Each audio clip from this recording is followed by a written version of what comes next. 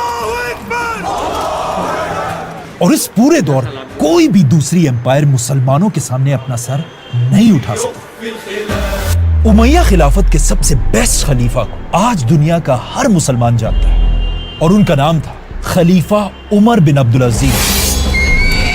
لیکن امیہ خلافت کے تقریباً 100 سالوں میں کچھ بری چیزیں بھی ہوئی۔ سب سے برا واقعہ جو اس خلافت میں وہ تھا آف کورس کربلا، جس میں آپ صلی اللہ علیہ وسلم کی فیملی اہل بیت کو بے رحمی سے شہید کر دیا گیا۔ اور آگے جا کر امیہ خلافت کے ٹوٹنے کی سب سے بڑی وجہوں میں سے ایک یہی کربلا کا واقعہ تھا، کیونکہ اسی واقعے کی وجہ سے مسلمان کبھی بھی بنو امیہ کو معاف نہیں کر سکتے۔ دوسری بری چیز امیہ خلافت میں یہ تھی کہ اس سے پہلے خلافت راشدہ میں مسلمانوں کا خلیفہ ہمیشہ مسلمانوں کی مرضی سے آتا تھا، اور مسلمان خود اپنا خلیفہ چوز کرتے تھے۔ لیکن امیہ خلافت نے یہ نظام بدل دیا۔ امیہ خلافت میں صرف ایک ہی خاندان کے لوگ خلیفہ بن سکتے تھے۔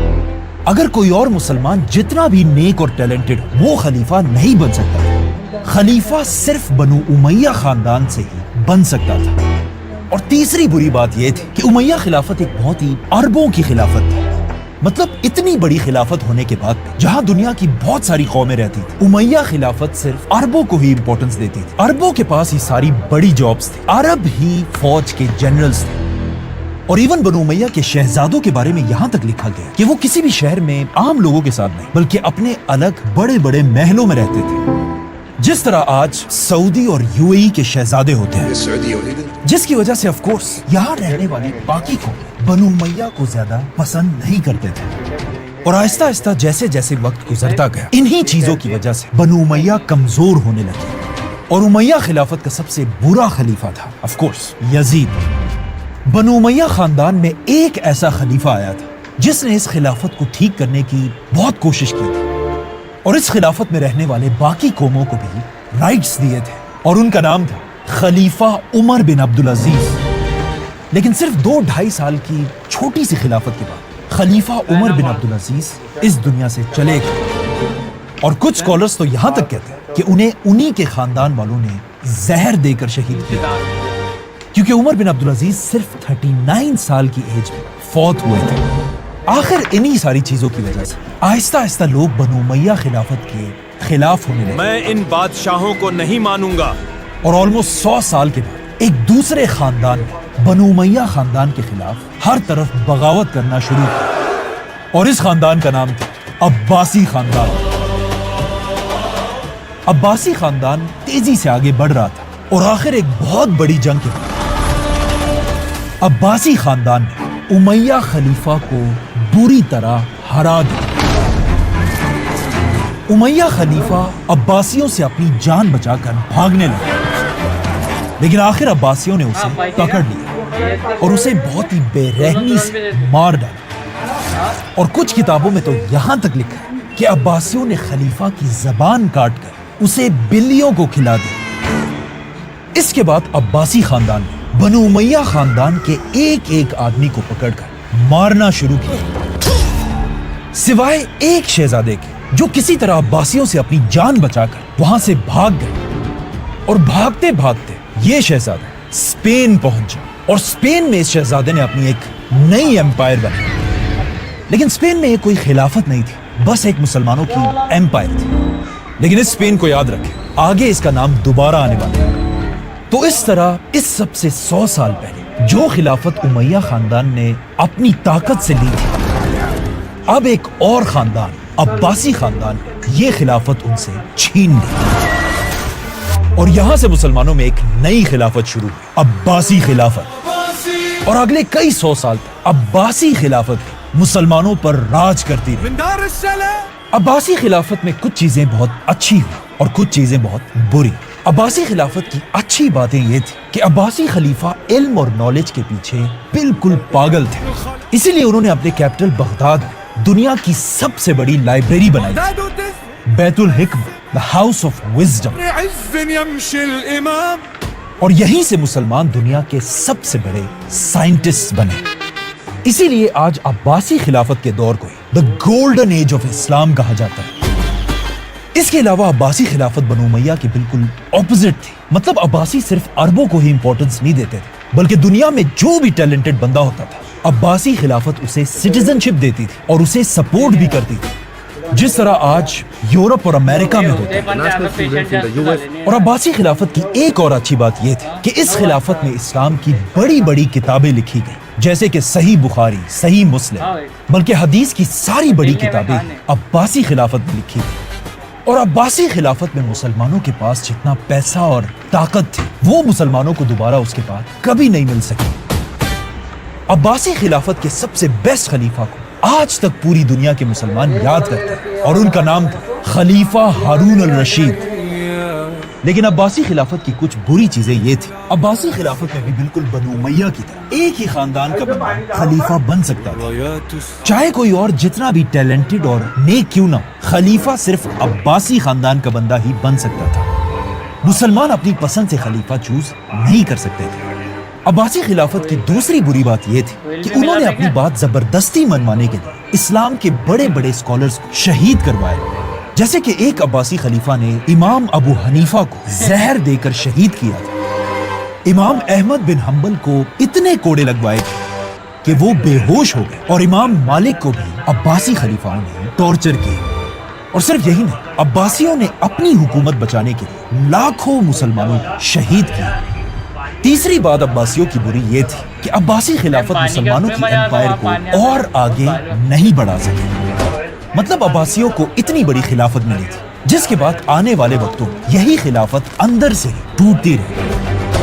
آخر 200 سال کے بعد عباسی خلافت کے ساتھ بھی وہی ہوا جو ہمیشہ ہوتا ہے. ہر طرف عباسیوں کے خلاف بغاوتیں ہونے لگی اور آخر عباسی خلافت ٹوٹ گئی.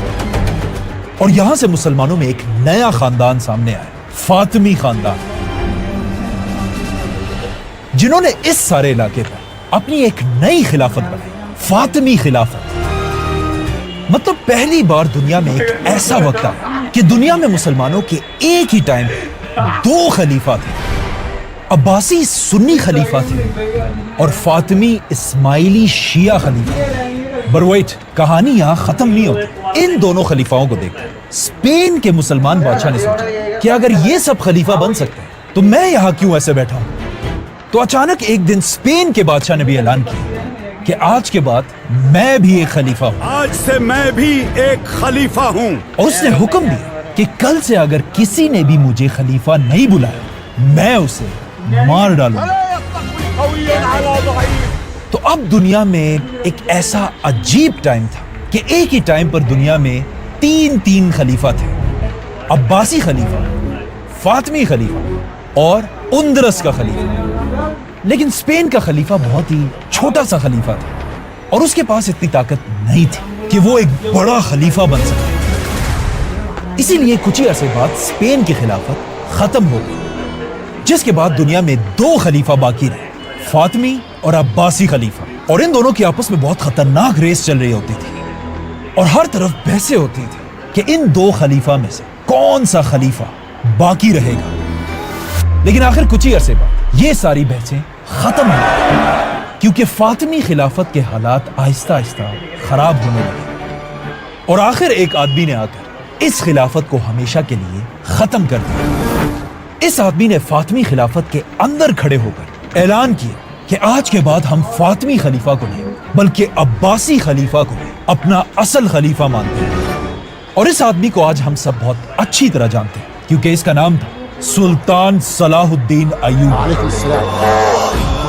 تو اب صلاح الدین کی وجہ سے اگین دنیا میں ایک ہی خلیفہ باقی رہا, عباسی خلیفہ. لیکن اب یہاں وہ پرانے حالات نہیں تھے اور عباسی خلافت وہ گریٹ خلافت نہیں تھی بلکہ عباسی خلافت اب بہت چھوٹے چھوٹے ٹکڑوں میں ٹوٹ چکی تھی. مطلب خلیفہ صرف بغداد میں بیٹھا ہوا ہوتا تھا اور اس کے پاس زیادہ کوئی طاقت نہیں تھی. تو اب جب مسلمانوں کا کوئی بھی طاقتور اسٹرانگ خلیفہ نہیں تھا, اس بات کا فائدہ خلافت سے بہت دور منگولیا کے ایک آدمی نے اٹھایا جو اب مسلمانوں کے ساتھ وہ کرنے والا تھا جس کا اب تک مسلمانوں نے تاریخ میں سوچا بھی نہیں تھا، کیونکہ اس آدمی کا نام تھا تیموجن اور یا چنگیز خان۔ چنگیز خان نے بہت تیزی سے ایک کے بعد ایک مسلمان علاقے کو تباہ کرنا شروع کیا، اور آخر اسی چنگیز خان کا پوتا ہلاکو خان مسلمانوں کو کرش کرتے کرتے عباسی خلافت کے کیپٹل بغداد پہنچے۔